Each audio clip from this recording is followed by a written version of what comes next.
Tayo po'y magdasal.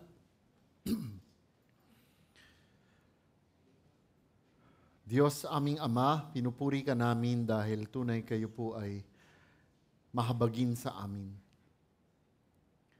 Pinupuri ka namin, Panginoon, dahil kayo po ay tapat at mapagmahal sa amin. At pinupuri ka namin, Panginoon, dahil hawak ninyo ang lahat at alam po ninyo ang lahat. Maraming salamat muli sa hapon na ito. Salamat, Panginoon, na kami ay muling hinayaan ninyo na makapagsamba. Salamat, Panginoon, sa mga nakaraang araw sa linggong ito.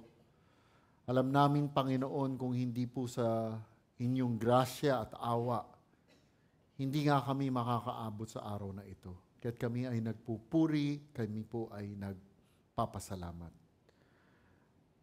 Panginoon, tinataas namin muli ang aming pagsamba sa hapon na ito. Naway, Panginoon, ang aming pagsamba ay tunay na maging kalugod-lugod lamang sa inyo. Aming itinataas, Panginoon, na sa aming pagsamba, kung maaari lamang po ay isantabi po ninyo ang lahat ng aming mga alalahanin. Isantabi po ninyo ang lahat ng gumugulo sa mga isipan po namin.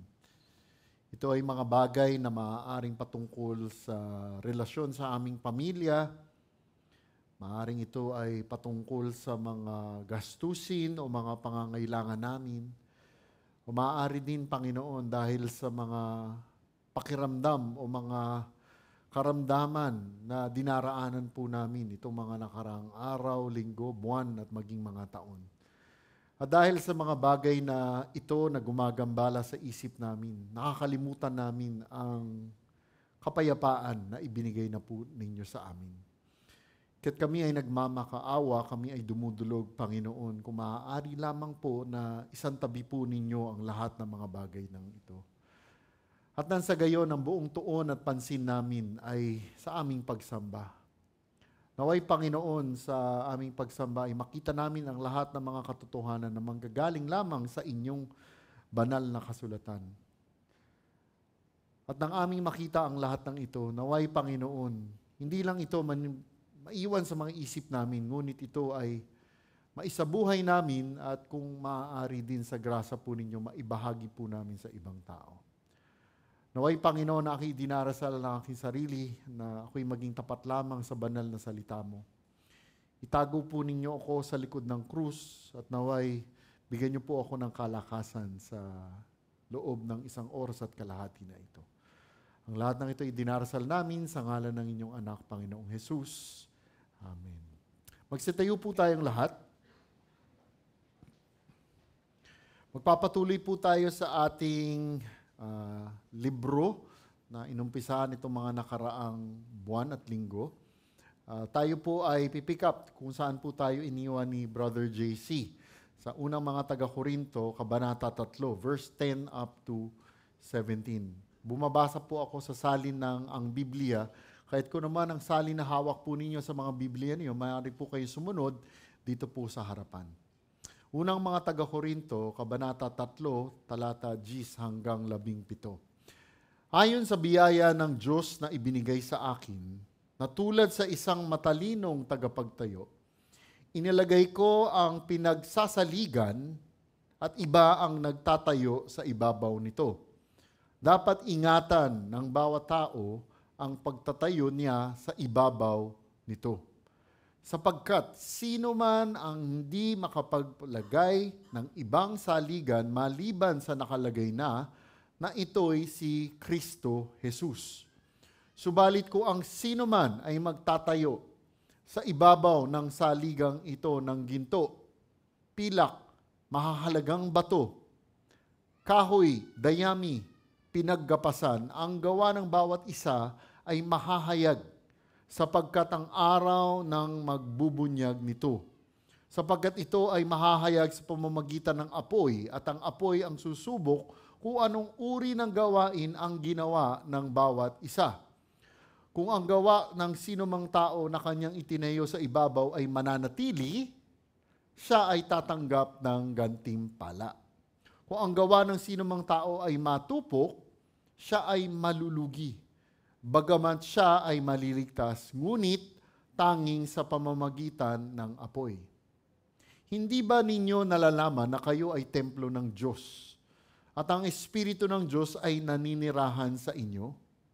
Kung ang sino man ay magtangkang gumiba sa templo ng Diyos, ang taong ito'y gigibain ng Diyos, sapagkat ang templo ng Diyos ay banal at ang templong ito ay kayo. Papuri sa salita ng Diyos. Magsiupo na po kayong lahat. Magandang hapon po sa inyong lahat. Tayo po ay magpapatuloy sa ating pag-aaral sa libro ng unang mga taga-Korinto. Pero bago po tayo mag-umpisa, mayroon lang po akong ilang mga katanungan. Okay. Gusto niyo bang nagtatrabaho? Gusto ba ninyong nagtatrabaho? Siyempre, di ba? Kung gusto niyo, di ba? Meron gumagano, di ba? Okay. Pag sinasabi natin trabaho, hindi naman kailangan tumutukoy lamang sa trabahong opisina, hindi lang po. Hindi lang kunwari dahil nagtatrabaho kayo, meron kayong negosyo, hindi lang po. Pwede din yung trabahong tahanan, di ba? Kung may mga trabaho. Nais ba tayong nagtatrabaho? Gusto ba natin yung gawain na iyon? Ang susunod ko ang tanong, ano ang nagiging motibasyon natin? O nagiging mag-uudyok sa atin para magtrabaho tayo? What encourages us? What motivates us? Diba? Siguro yung mga nagtatrabaho sa opisina, sasabihin, siyempre, at the end of the day, yung kinsena at katapusan. Diba? Yun, diba? Yun yung masaya. Ang dami nakangiti. Ano na ba ngayon? Tapos na, mahirap pag araw de peligro na, Araw de peligro, di ba? Yun, sa mga nagne-negosyo naman, di ba? Siyempre, katapusan ng araw, kuwari, meron kang maliit na sari-sari store. So, titingnan mo, kung kamusta ba yung naging benta, di ba? At natutuwa tayo kung medyo maganda ang kinalabasan ng araw na iyon. Kaya nga't ang tanong, ano ang nagiging motibasyon natin? Ano ang nag-uudyok sa atin para gawin natin yung mga gawain natin? Bakit ganito ang mga tinatanong ko?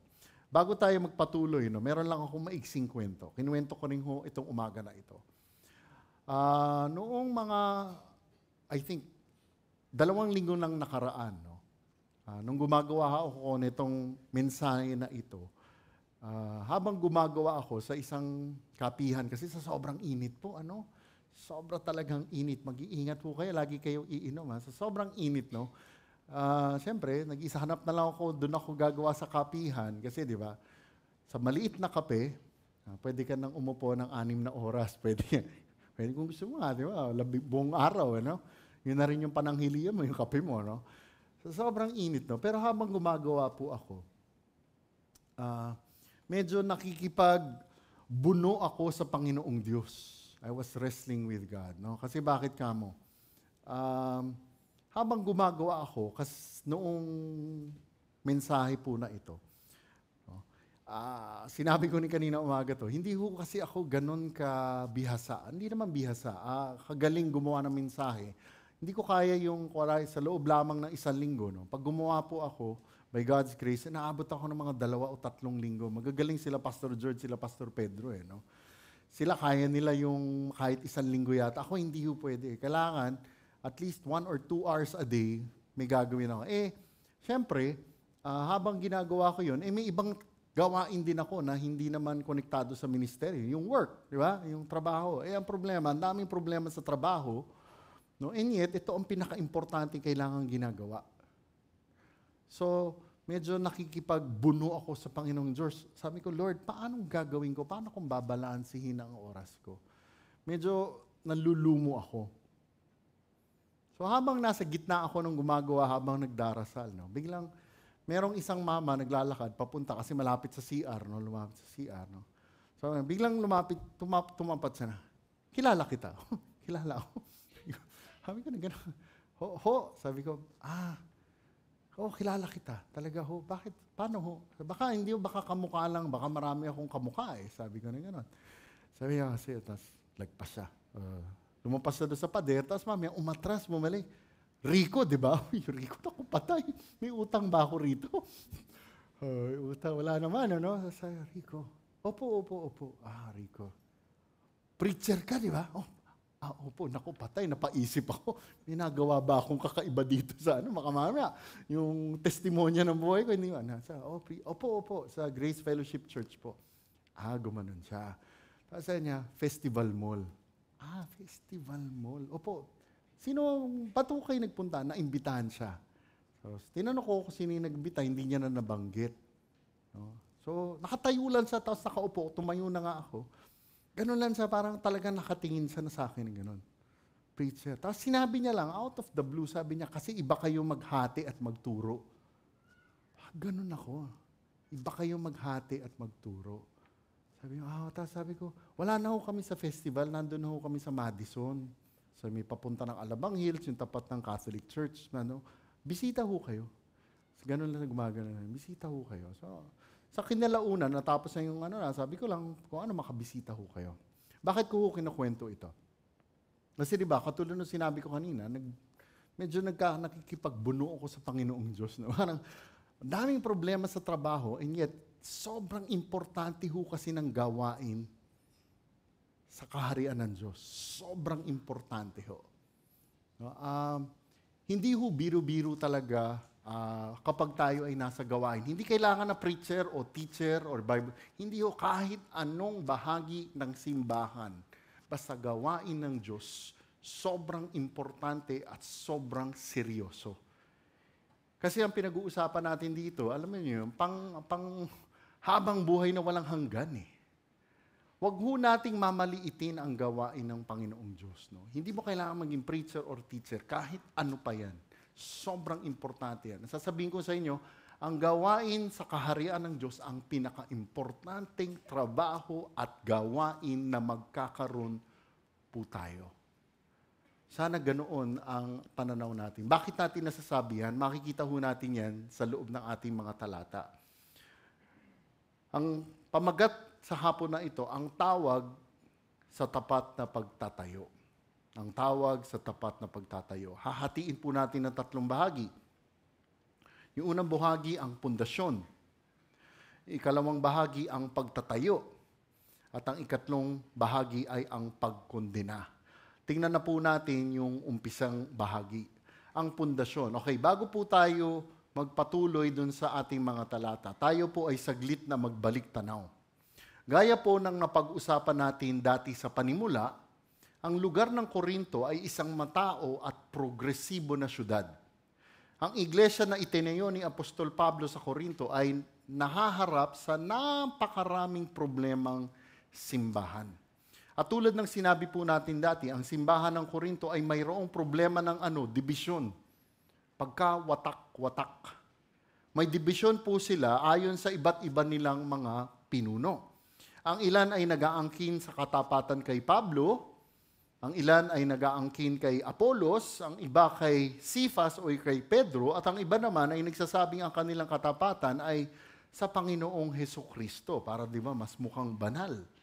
At dahil po sa pag-iisip po na ganito, ito ay humahad lang sa kanilang pagkakaisa sa Panginoong Hesukristo.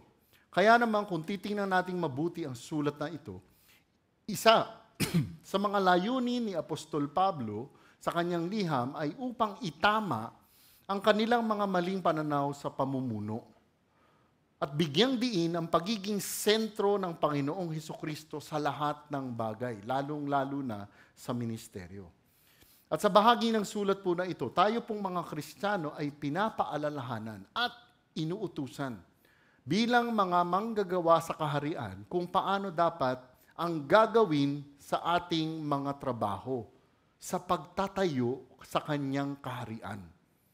Kaya't makikita natin ngayon si Apostol Pablo sinasabing, ayon sa biyaya ng Diyos na ibinigay sa akin, na tulad sa isang matalinong tagapagtayo, iniligay ko ang pinagsasaligan at iba ang nagtatayo sa ibabaw nito.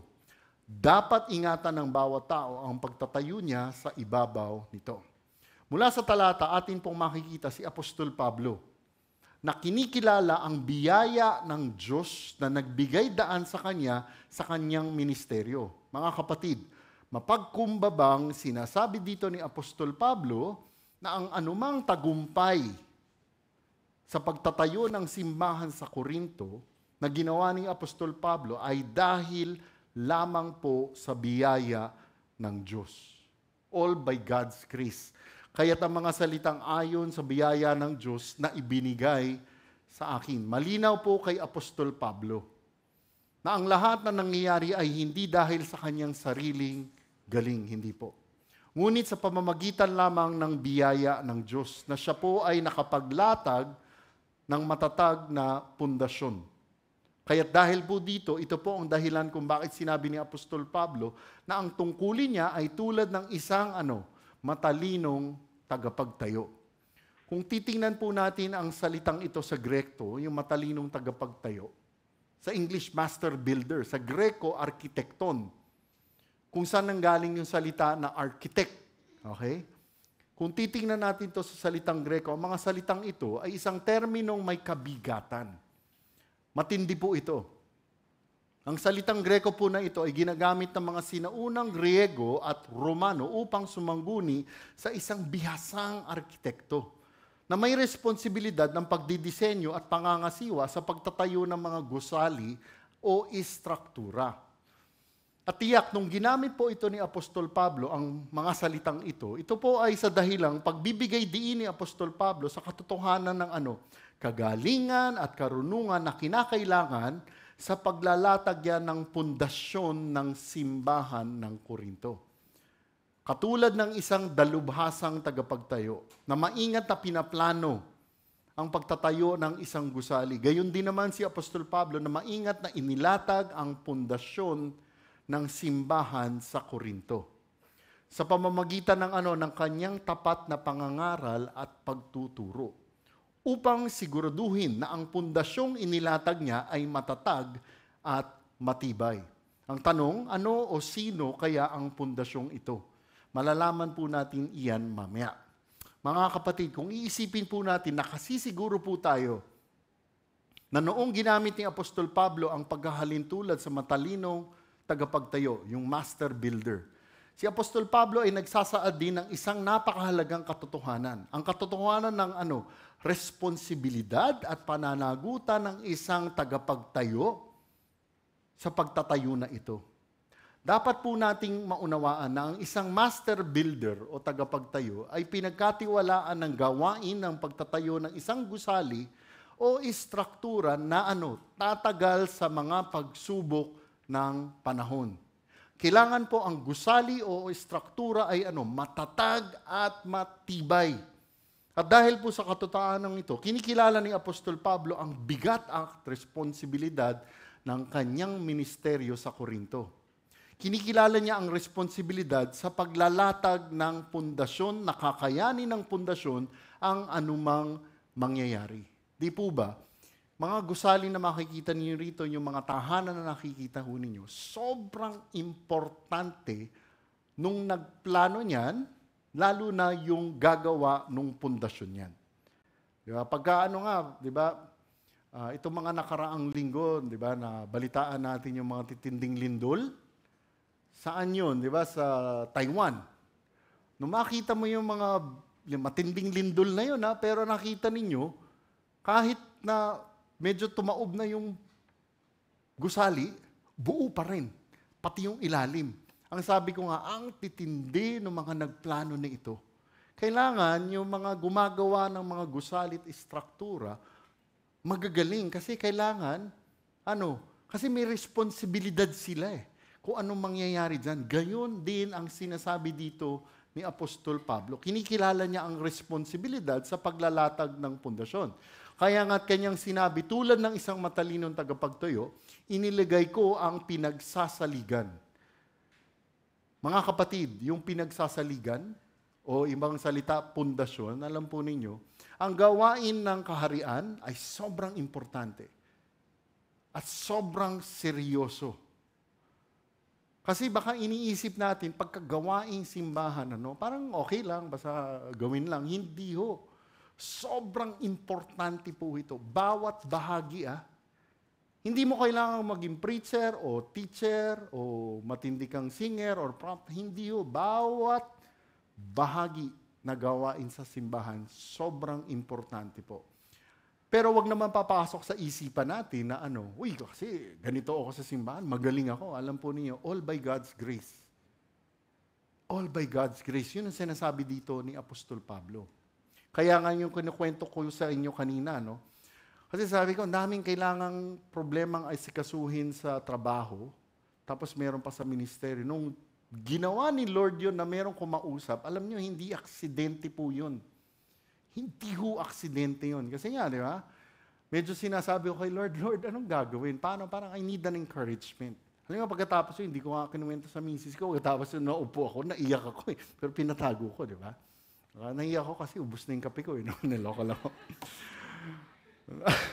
Ngayon, ang salita pong pinagsasaligan o pundasyon na ating pong makikita mamaya kung sino, noong ginamit po ni Apostol Pablo ang pagsasalarawang ito, ang imahe ng isang pinagsasaligan o pundasyon ay sobrang importante. Importante dahil ang salitang pundasyon ay kumakatawan sa sa simula o ang batayan kung saan itatayo ang isang gusali.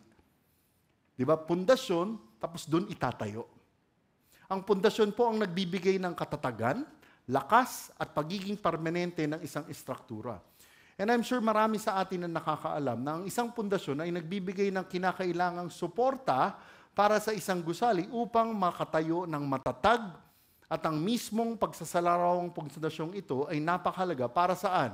Kung ilalagay sa simbahan, importante ito para sa espiritual na paglago at katatagan ng mga mananampalataya sa Panginoong Hesukristo. Na ang konteksto para dun sa mga taga-Korinto. Ang pundasyon pong ito ay nagbibigay sa kanila ng matibay na batayan ng kanilang pagiging mga tunay na Kristiyano. At nakatitiyak po tayo na si Apostol Pablo ay sinigurado ang katatagan ng iglesia ng Korinto sa pamamagitan ng pundasyon na inilatag niya. Napatuloy po siya sa kanyang pagsasabi, tulad ng isang matalinong tagbagtayo, inilagay ko ang pinagsasaligan. At iba ang nagtatayo sa ibabaw nito. Dapat ingatan ng bawat tao ang pagtatayo niya sa ibabaw na ito.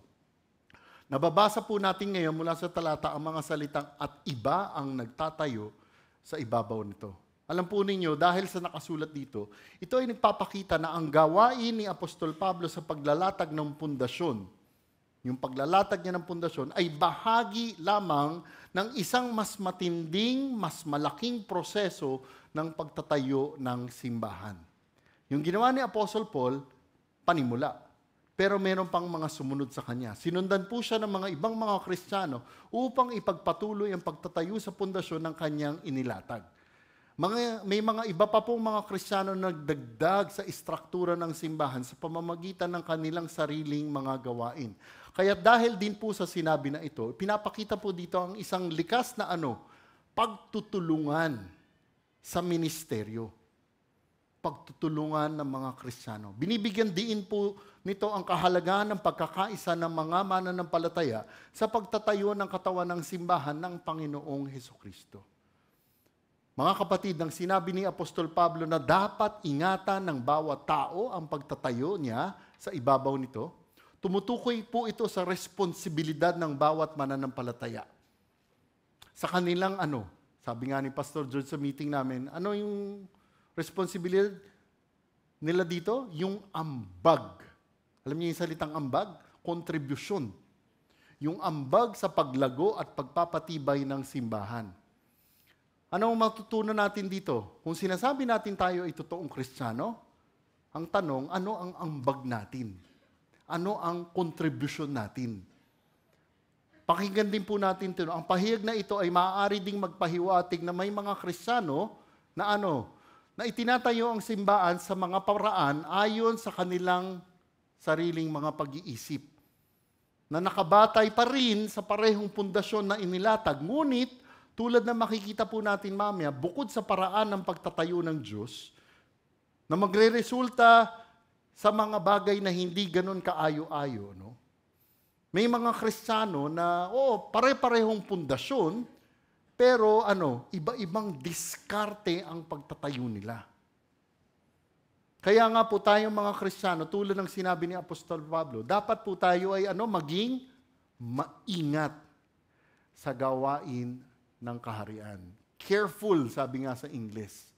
Oo, May mga Christians, iba-ibang simbahan, pare-pareho tayong pundasyon. Pero yung pagtatayo, iba-ibang diskarte. Ang malaking problema noon, iba-ibang diskarte, pero meron lamang isang paraan ang Panginoong Diyos sa pagtatayo ng simbahan. Dapat po tayong maging maingat. Ang tanong nga, tayo ba ay nagtatrabaho? Kasi, ang sinasabi ng salita ng Diyos, dapat tayo ay lahat may bahagi sa gawain. Sa lingwahe nga ng construction, lahat tayo construction worker. Di ba? Parang sa mga gumagawa ng mga gusali o istruktura, meron dyan, expert si Pastor George, wala siya ngayon. No? Meron dyan yung mason, merong karpintero, may electrician, meron nung labor, iba-ibang mga bahagi, pero lahat yun importante. Ganon din ho tayo. Kaya nga't ang tanong, ano ang contribution natin? Ano ang ambag natin? O kung sasabihin naman natin, okay, ganito ako sa simbahan by God's grace. Okay, tayo ba ay maingat sa pagtatayo? Are we careful? Kaya't matapos sabihin ni Apostol Pablo ang mga ito, ang susunod na maaari po nating itanong, ano o sino ang dapat maging pundasyon o pinagsasaligan? Bago po tayo mag-umpisa ng gawain sa kaharian. Verse 11, sapagkat sino man ay hindi makapaglagay ng ibang saligan, maliban sa nakalagay na ito ay si Kristo Jesus. From the verse makikita natin, si Apostol Pablo nagpatuloy sa kanyang diskusyon patungkol sa pundasyon ng simbahan doon sa Korinto. At sabi niya, sapagkat sino man ay hindi makapaglalagay ng ibang saligan maliban sa nakalagay na ito ay si Kristo Jesus. Mga kapatid, ang salitang ang pundasyon ng katotohanan ay sobrang importante para sa ating mga Kristiyano. Bakit kamo? Ito ang pundasyon ng ating pananampalataya at gayon din ang pundasyon ng ministeryo sa simbahan. At alam po ninyo, kung ating talagang iisipin, ang pahayag na ito mula kay Apostol Pablo ay nagsisilbing matinding katotohanan ng pagiging eksklusibo ng Panginoong Hesukristo bilang ang tanging nag-iisang pundasyon kung saan mag-uumpisa ang turay na espiritual na gusali. Ang pundasyon ng simbahan, walang iba kung hindi ang Panginoong Hesukristo, bago makagawa ang mga Kristiyano. At ang pagiging eksklusibo na ito ay napakahalagang maunawaan, lalo na sa konteksto na nangyayari dito sa mga taga-Korinto. Bakit kamo? Gaya nga ng sinabi po natin kanina, ang simbahan sa Korinto ay na-impluensya ng iba't ibang philosophical na mga ideya na laganap nung panahon na iyon. Di ba? Iba-iba sila mga philosophy. At dahil doon, nagkaroon silang division. Ang nakalulungkot, ganito po rin po ang nakikita natin sa panahon natin ngayon. Pare-pareho tayong pundasyon, pero iba-iba ang diskarte ng pagtatayo. At pag-iaralan po natin yan mamaya. Ngayon, ang mga salitang sino man ay hindi makakapaglagay ng ibang saligan, tulad ng sinabi po natin, binibigyan diin ng mga salitang ito ang kaisahan at pagiging natatangi ng pundasyon. Nang sabihin ito ni Apostol Pablo, parang sinasabi ni Pablo na may mga naglalagay ng ibang pundasyon maliban sa Panginoong Hesukristo. At dahil doon, iginigiit ni Apostol Pablo na iisa lamang ang tunay na pundasyon at iyon ang Panginoong Hesukristo. Kaya naman, nang binigyang diin ito ni Apostol Pablo, ang pagiging eksklusibo at sentro ng Panginoong Hesukristo bilang ang tanging pundasyon ng simbahan, ito din po ay magsisilbi bilang pagsaway sa kanila noon at sa atin ngayon. Sa mga Korinto na naging watak-watak dahil sa mga pinuno, parang pinasaway sila. Bakit? Nang itinuro ito ni Apostol Pablo, pabalik sa Panginoong Hesukristo bilang tanging pundasyon, pinapaalalahanan sila ni Apostol Pablo ang mga taga-Korinto na ang kanilang katapatan at pagkakakilanlan ay dapat na nakaugot lamang sa Panginoong Hesukristo at hindi sa mga pinuno o personalidad na tao. Kasi nakalimutan ng mga taga-Korinto na Ang naging focus na nila, di ba? Sila kay Paul, kay Apollos, kay Pedro. Hindi ho Kailangan ang focus nila at ang focus natin ay Panginoong Hesukristo. At ang katotohanan ito ay napakahalaga hanggang ngayon. Ito ay nagpapaalala sa atin na mga mananampalataya ng kahalagahan ng ating gitnang tuon ay ang Panginoong Hesukristo lamang sa lahat ng ating ginagawa, lalong-lalo na sa simbahan. Bago po tayo magpatuloy sa ikalawang bahagi, ito po ay isang matinding paalaala sa atin, sa simbahan natin at sa ministeryo ng simbahan natin. Kailangan grounded at focused lamang tayo kay Lord Jesus Christ. Only the Lord Jesus. Lahat ng mga preacher, lahat ng mga teacher, lahat ng mga ministry natin, kailangan ang nabibigyang puri lamang ay tanging ang Panginoong Hesukristo lamang.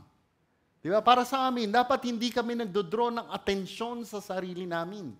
Dapat ang ating atensyon at tuon ay sa Panginoong Hesus lamang. Only the Lord Jesus would be the one exalted. Paalala po sa atin ito.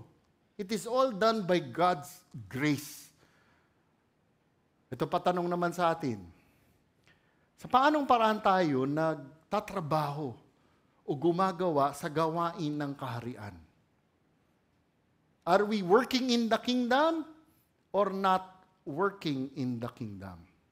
O sige dun sa una, magsasabi, Brother Rico, by God's grace, yes, I'm working in the kingdom. Ang tanong, anong klase ang gawain natin? Tama ba yung pundasyon? Tama po ba yung pundasyon? Are we really careful? Maingat pa tayo sa pagtatrabaho natin. Kaya nga't ano ang maipagdadarasal natin? Una, na tama ang pundasyon. Ikalawa, na tayo ay talagang maingat sa gawain natin. Kaya nga't nang sinabi ito ni Apostol Pablo, nang sinabi niya ang pundasyon, sinabi niya ang pag-iingat sa pagtatrabaho, pag sinabi niyang marami pa ang nagtatrabaho, siya'y nagpatuloy sa ikalawang bahagi natin, ang pagtatayo. Subalit kung ang sino man ay magtatayo sa ibabaw ng saligang ito ng ginto, pilak, mahalagang bato, kahoy, dayami, pinaggapasan. Okay, pause tayo doon. Mula sa talata, mababasa po natin ngayon na nagpatuloy si Apostol Pablo ng kanyang pagsasalarawan. At ginawa po ito ni Apostol Pablo sa pamamagitan ng paggamit ng mga pagsasalarawan ng mga materyales na ginagamit sa pagtatayo ng pundasyon ng Panginoong Hesukristo. Di ba? May pundasyon na. Ano ngayon yung ginagamit ng materyales na pinambubuo sa ibabaw ng pundasyon na ito? Alam po ninyo, ang mga materyales na binanggit na ginagamit sa paggawa ng gusali ay nagsisilbing pagsasalarawan ng kalidad at tibay ng mga turo at gawa na ginagamit ng mga mananampalataya sa pagtatayo ng simbahan. Kung ano ang ginagamit ng materyales sa pagko-construct.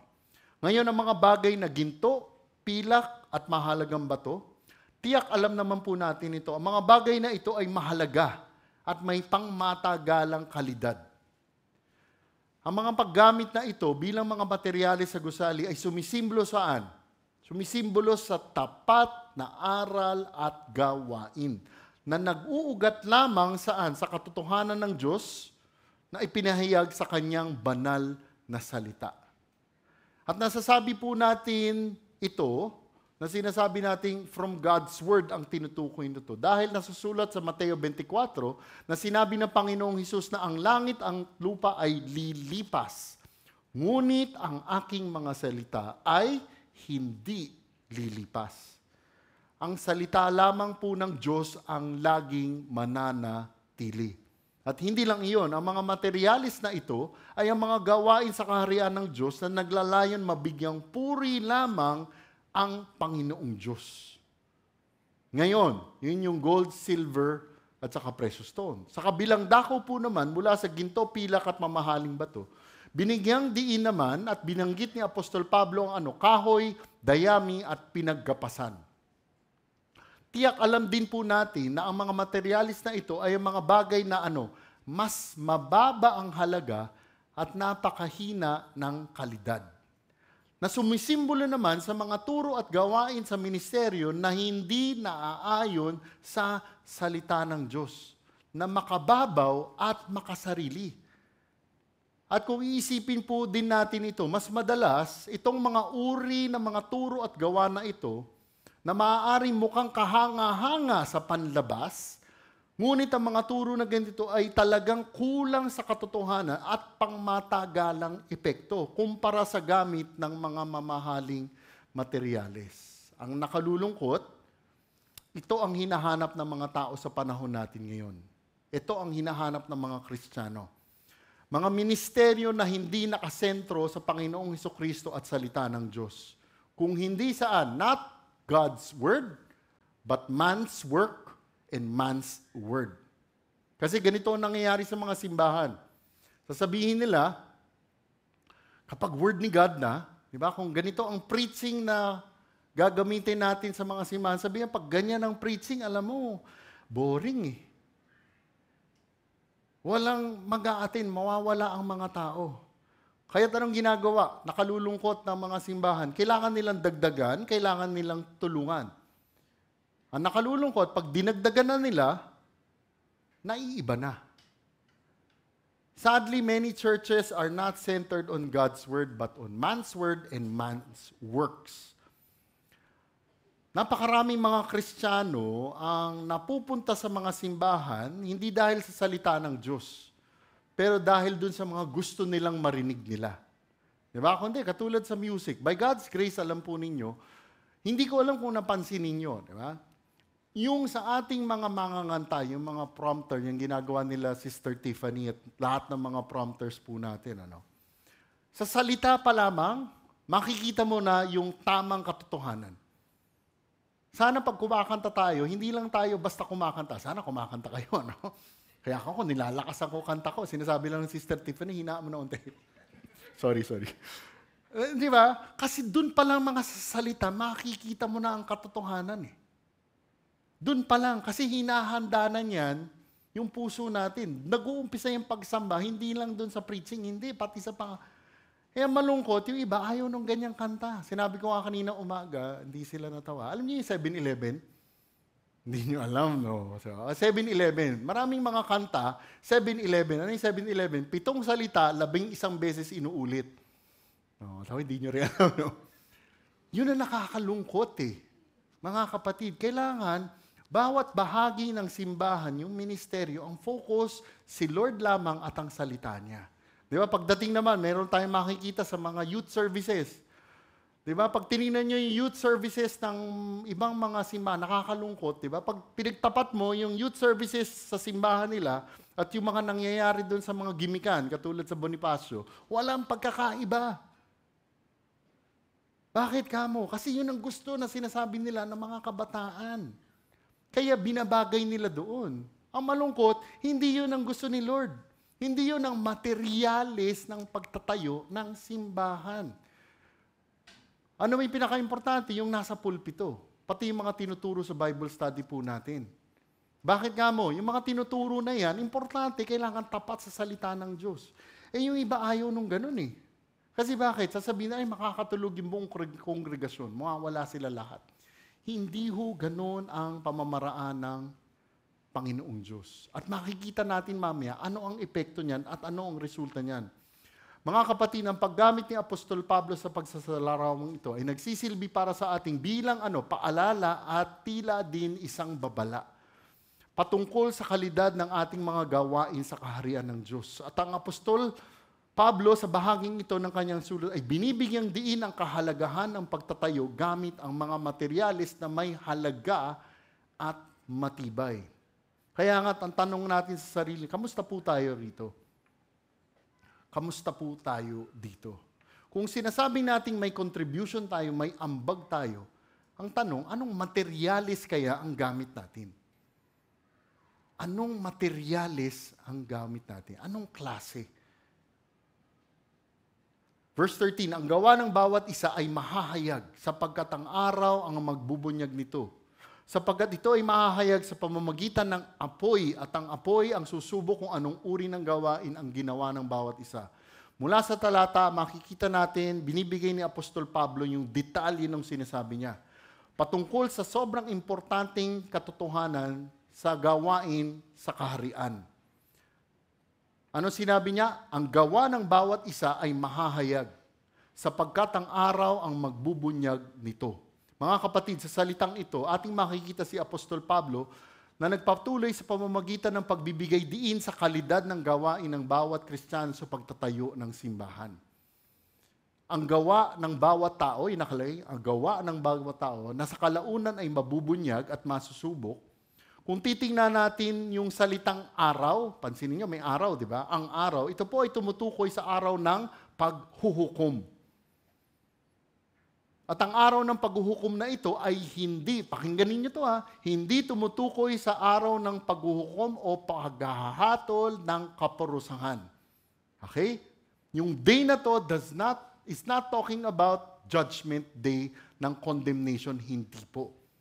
Ngunit ang paghatol na ito ay tumutukoy sa araw kung kailan ang lahat ng mananampalataya ay tatayo sa harapan ng Panginoong Hesukristo upang magbigay ng ulat ng kanilang mga buhay at kanilang ginawa sa kaharian. Ito ang tinatawag ng mga dalubhasa sa Biblia na Bema Seat Judgment.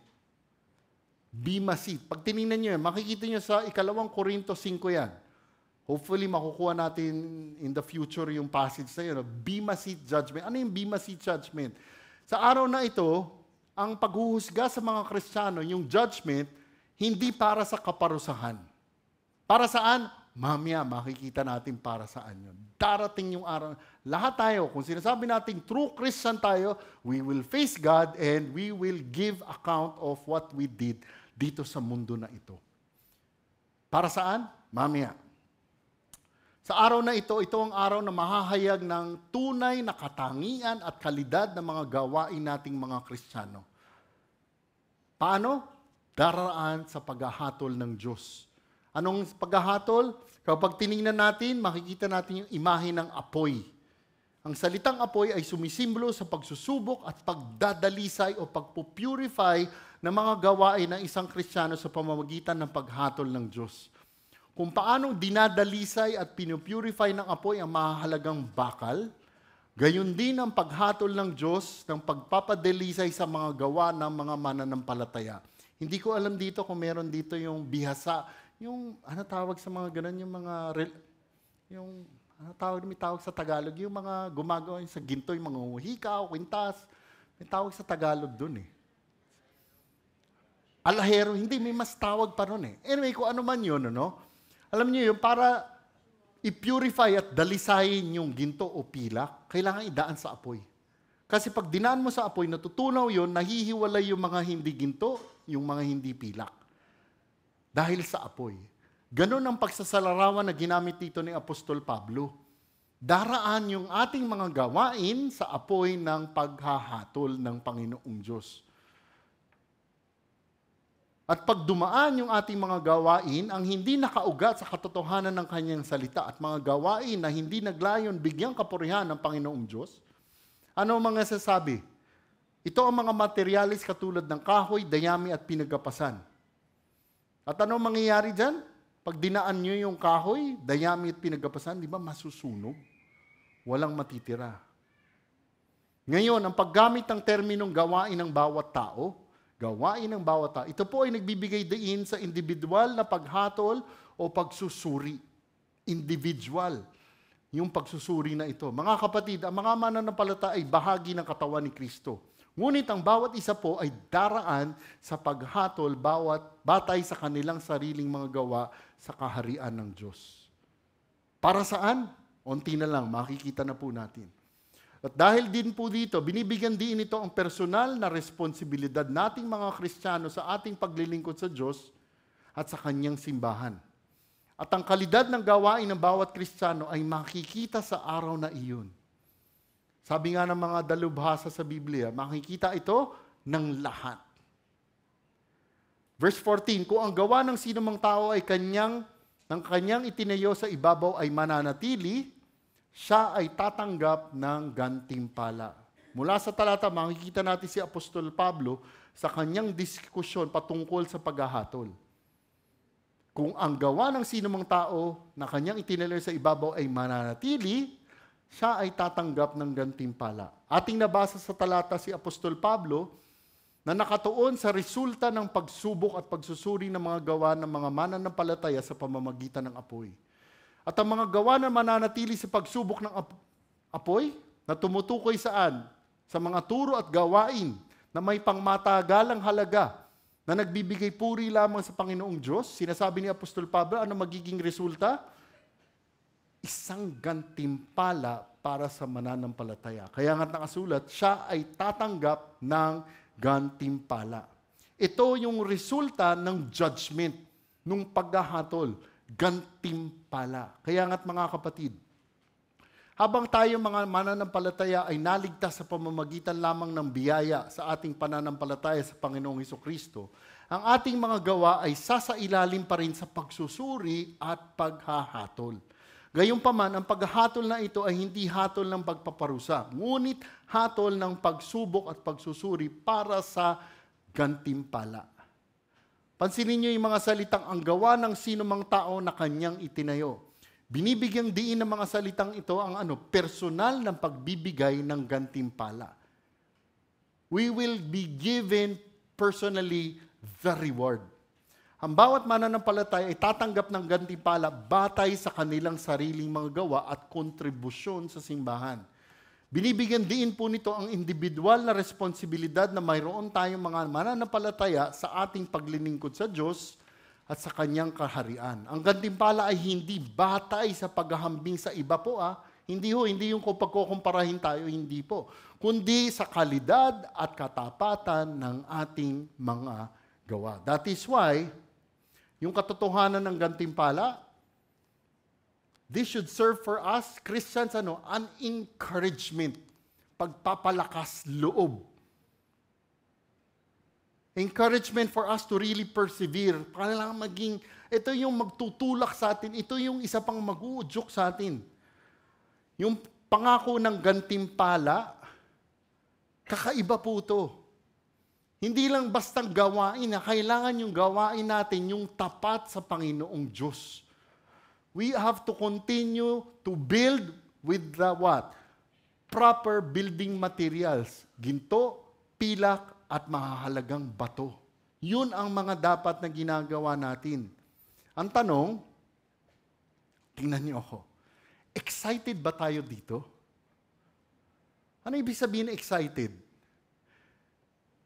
Kasi kung by God's grace, nagsisilbi tayo sa simbahan na again, kahit anong gawain sa simbahan, kahit as simple as opening and closing that door, yun, nakahawak si Ian, ba? Galingan mo, ba? Look, important. Alam niyo ba?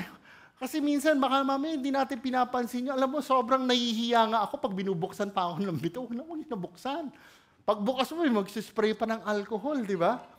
Look, doon pa lang, di ba, nahahanda na yung pagsamba. It is so important. Kaya nga, kailangan excited tayo. Bakit excited? Kasi may gantimpala, may reward. Ang tanong, Brother Rico, ano kaya yung reward? Ito sagot, hindi ko alam. Sabi ng ibang dalubhasa, it could be mga salitang komendasyon mula sa Panginoong Diyos. Which I think, sobra, di ba? Dito, kung meron mo kayong mga boss sa mga office nyo, di ba? Masabihan ka lang ng boss mo, alam mo, galing mo. Wow. Di ba? Tapos sasabihin mo sa boss mo, hindi naman. Pero sa loob mo talagang, di ba? Si Julio natatawa, di ba? Kasi di ba, parang, well, excuse the word, parang bragging right mo yun. Wow, sinabihan ako ng boss ko na ang galing ko.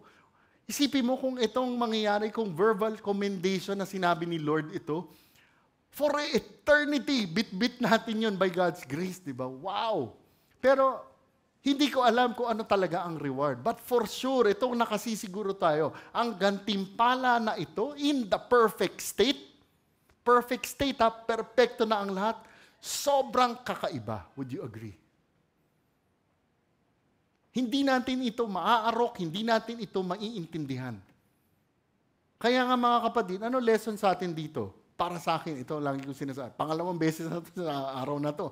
Kaya siguro para talaga sa akin. Kailangan hindi tayo earthbound. Hindi dapat yung mga pag-iisip natin nandito sa mundo. Kailangan yung pag-iisip natin patungo sa langit. Dapat yun ang nag-drive sa atin to do the things what we are doing. Diba? Kasi diba, minsan ang sipag natin sa negosyo, ang sipag natin sa trabaho, ang sipag sa lahat ng bagay, pero pagdating sa gawain, ng Panginoong Diyos, wala na. Yung mga extra time na lang. Pero hindi ganun eh. Kasi nga, ito laging idinidiin ni Pastor Pedro eh. Sabi niya, minsan kasi sabihin natin, salvation, okay na ako sa salvation. Totoo naman talaga, kota na tayo sa salvation, di ba? Kaligtas, kota na. Pero hindi, may susunod, may reward pa, may gantimpala pa. Huwag natin sasabihin, okay na ako sa salvation. Isipin mo, akit ka sa langit. Kung ano yan, kaharap na natin si Lord Jesus. Brother, ito yung, sister, ito yung gantimpala. Kung ano man yun, di ba? Tapos sasabihin mo ba, hindi, wag na Lord. Wag na. No. Hindi ho, kasi hinanda ni Lord sa atin yun eh. Nakuha nyo? Kaya nga dapat, yung pag-iisip natin, ang focus natin yun. Yun ang focus natin. Minsan kasi, reward natin, hinahanap natin sa Facebook Marketplace, di ba? Di ba? Ito bibili ko. Dami natatawa, di ba? Hindi ganon, mga kapatid. This is what we are to look forward to. Okay? O yung kaninang kwento ko, di ba? Although ang konteksto, merong specific na araw in the future. The day, di ba? The day. Pero yung kwento ko, di ba, yung encouragement from God na yun, hindi naman pa yun the day eh. In His grace, in His mercy, sa medyo kahinaan ng loob ko ng araw na yung gumawa sa ng paraan para i-encourage ako. Correct? Kaya nga mga kapatid, sana ang focus natin talaga is heavenward. Easier said than done. Kaya nga kailangan talaga natin ng Savior eh. Diba? Savior not only for our sins, pero Savior doon sa pagiging makasalanan natin, sa pagiging makamundo natin, binabaliwala natin lahat ito eh. No, there is a reward kung tapat tayo. Verse 15, kung ang gawa ng sino mang tao ay matupok, siya ay malulugi. Bagamat siya ay maliligtas, ngunit tanging sa pamamagitan ng apoy. Mula sa talata, makikita natin si Apostol Pablo na nagpatuloy pa rin. Ano sabi niya? Kung ang gawa ng sino mang tao ay matupok, siya ay malulugi. Mga kapatid, nung sinulat ito ni Apostol Pablo, nakikita natin ang talata ay nagsasabi ng kabaliktaran o ibang kinalabasan sa verse 14. Ito yung 15. Di ba sa 15, pag may naiwan, may nanatili, may reward. Ito yung kabaliktaran nun. Anong sinasabi? Binibigyan dito ni Apostol Pablo ang resulta ng mga gawa na hindi papasa sa pagsubok ng apoy. At sinasabi ni Apostol Pablo na ang sino mang mananampalataya na may gawain na materyales na mababa ang kalidad at halaga, sinasabi ng talata na ito ay matutupok at siya ay malulugi o magdurusa ng pagkawala. Okay, makinig ho Lilinawin lang po natin, hindi sinasabi na mawawala ng kaligtasan ang Kristiyano. Hindi po Okay, kung medyo nakatulugan noon, gumising ka ngayon. Makakalain mo kasi, mawawala, kaligtasan, hindi ho Ngunit ang pagkalugi nito, ang pagkawala, ay tumutukoy sa pagkalugi o pagkawala ng anumang potensyal na gantimpala. Ang mawawala, yung reward. Gayunpaman, kahit na mangyari ito, gaya ng sinasabi na, bagamat siya ay maliligtas, ngunit tanging sa pamamagitan ng apoy. Ligtas pa rin. Ang konteksto, ang sinasabihan ni Apostol Pablo dito, mga totoong Kristiyano. Hindi mawawala ang kaligtasan natin. Okay? Kung ligtas na talaga, ligtas ka na. Ang mawawala, ang magiging lugi mo, yung gantimpala. Yung mga salitang bagaman siya ay maliligtas, ngunit tanging sa pamamagitan ng apoy. Ang mga salitang ito ay tumutukoy sa katotohanan ng napakakitid na puwang ng kaligtasan. Muntik ka na. Mga kapatid, ang imaheng ito ay naghahatid ng katotohanan ng isang napakaseryosong paksa at katotohanan ukol sa paghatol ng mga gawa ng mananampalataya na walang halaga. Habang ang mananampalataya ay naligtas, ang pagkawala ng gantimpala ay nagsisilbing malinaw na paalala ng mga kahihinatnan ng pagtatayo gamit ang mga materialis na mabababa ang halaga at kalidad. Ano po ang matututunan natin dito? Kung tayo ay nagtatayo gamit ang mga materialis na walang halaga, ito rin ay isang mahigpit na paalala at babala po para sa atin. Bakit ka mo babala? Babala, bagamat sinasabi ng talata na maliligtas pa rin ang Kristiyanong ito, Yet as through fire, muntik-muntik ka na, please, it's a close call. Gayunpaman, may posibilidad pa rin para sa iba, baka kaya ganun ang mga materialis sa ginagamit nila, ay baka hindi sila saved. Nakuha niyo yun? Kaya nga ganun ang ginamit na pananalita, tanging sa pamamagitan ng apoy. Papaliwanag ko ho. We have to really pause and pray. Yes, tama ang pundasyon. Gumagawa, di ba? Sasabihin natin, yung gusto ko pa rin, ayoko kung anong ginagawa ng GFC, gusto ko yung parang ganitong klaseng estilo. Ito kasi naiisip ko . O sige, kung ganon, kung Christian, save ka pa rin naman talaga, di ba? Pero kailan mo malalaman pag save ka na talaga? Doon sa kabila. Kaya nga, kung ganon ang pag-iisip ng Kristiyano na ito, kailangan pause and pray. Bakit ka mo? Ipagsasapalaran mo ba yan? Will you risk it? Sabi na ni Lord, ito ang dapat gawin. And yet, ito pa rin ito ang ginagawa mo. So, mapapaisip tayo. Alam po ninyo, ang nakikita rin po natin dito, ang hindi maisip na likas na kagandahang loob ng paghatol ng Diyos. Kahit na mga gawa ay natupok, ang mananampalataya na totoo, ang Kristiyanong iyon ay maliligtas pa rin sa awa ng Diyos. Yet yung pagkakaligtas niya ay muntik-muntikan na nakatakas sa apoy. Ano yung lesson na importante dito? Okay, GFC, para sa atin ito. Ito, importanteng lesson. Daming lesson, kahit sa Sunday school. Sabi ko, ang daming lesson. Kawawa yung Sunday school teacher. Hindi malaman kung ano yung tuturo. Diba? Anong lesson dito para sa atin? GFC, listen.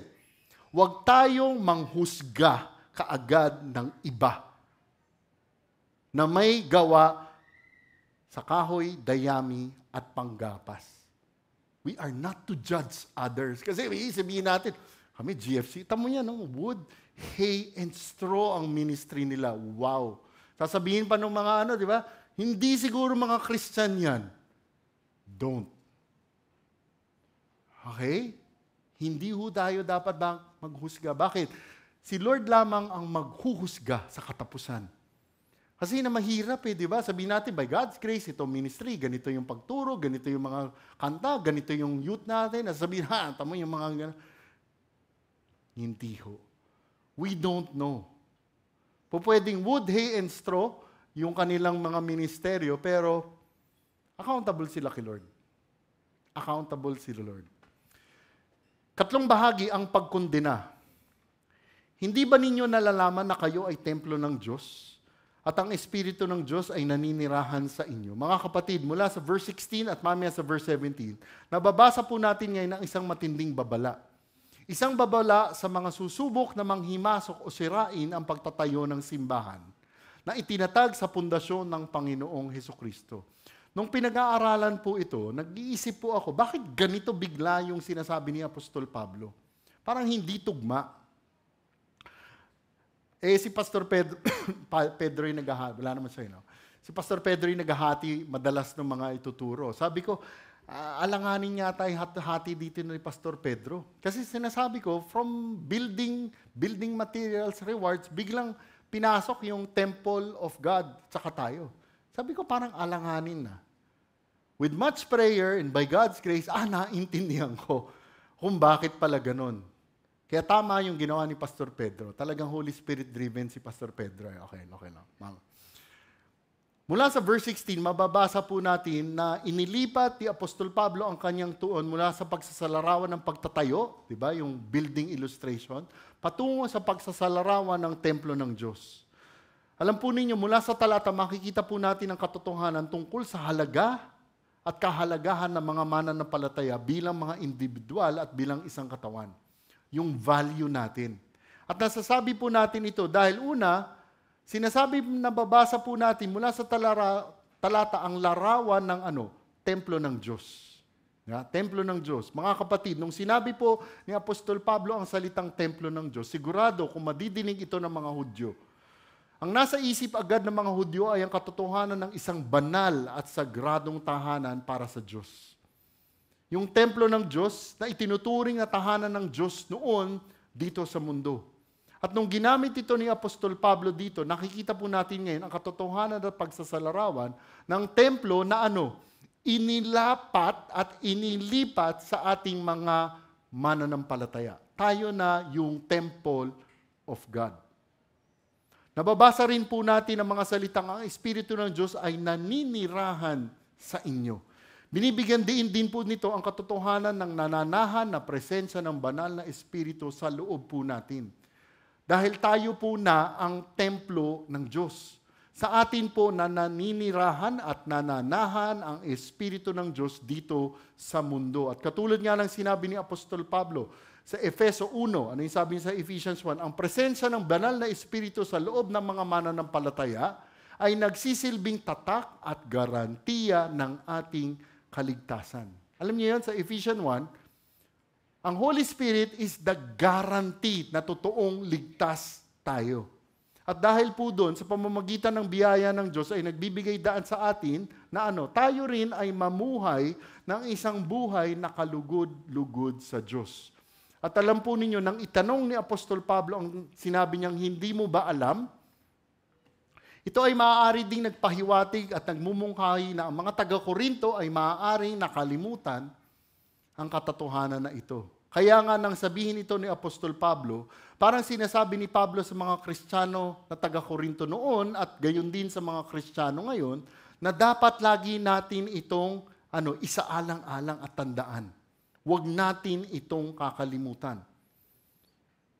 Ang kanilang pagkakakilanlan bilang mga templo ng Diyos at ang Espiritu Santo na nananahan sa loob natin ay nagbibigay ng katotohanan na tayong mga Kristiyano ay sobrang halaga para sa Panginoong Diyos. Napakahalaga po natin. At dahil napakahalaga po natin sa Panginoong Diyos, ano sinabi sa verse 17? Ang sino mang magtangkang gumiba sa templo ng Diyos, ang taong iyon ay gigibain ng Diyos, sapagkat ang templo ng Diyos ay banal at ang templong ito ay kayo. Kaya po pala ganoon ang daloy ng diskusyon ni Apostol Pablo. Mula sa paggawa, gantimpala, pagkawalan ng gantimpala sa ating pagiging templo ng Diyos, dahil po doon, sa ating ding pagiging napakahalaga sa Panginoong Diyos, tulad ng sinabi natin kanina, ito po ay isang babala para sa atin sa pamamagitan ni Apostol Pablo. Isang babala sa mga magtatangkang gumiba o sumira ng templo ng Diyos. Para kanino ang babala? Para sa mga false Christians at false teachers. Bakit? Yung mga false Christians, false teachers sa loob ng simbahan, gumagamit ng mga walang kwentang materialist na panggawa. Okay, may mga totoong Christian na gagamit ng mga masamang materialist, pero sa loob din ng simbahan, may mga false Christian, false teachers na gagamit ng mga materialist na walang halaga.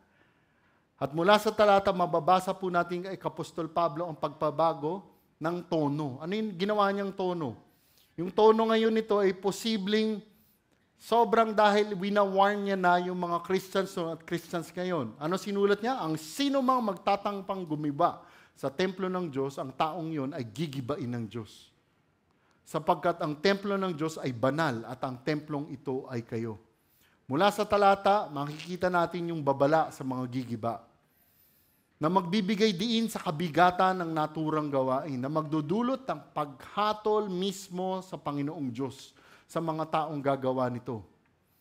Yung mga salitang magtatangkang gumiba sa templo ng Diyos, maaaring unawain to sa iba't ibang paraan. Paano ba yung paggiba? Ito ay maaaring tumukoy sa pisikal na pananakit o pag-uusig laban sa mga mananampalataya sa simbahan. Persecution, pwede yun. From outsiders. Pero maaari din itong saklawin ang moral o espiritual na katiwalian sa loob ng simbahan. Gaya ng pagbibigay ng maling turo o pagtuturo ng makasalanang pag-uugali. From inside, di ba? Outside, ngayon from inside. Paano? False teaching. Ngayon, anumang kahulugan ang sinasabi nito, ang sinasabi nito malinaw na babala mula mismo kay Apostol Pablo, na sino mang mananakit, gigiba, sisira sa templo ng Diyos, siya ay haharap sa paghatol ng Diyos. Bakit? sapagkat ang templo ng Diyos ay banal at ang templong ito ay kayo. Isang matinding babala to those who would try to destroy the temple of God.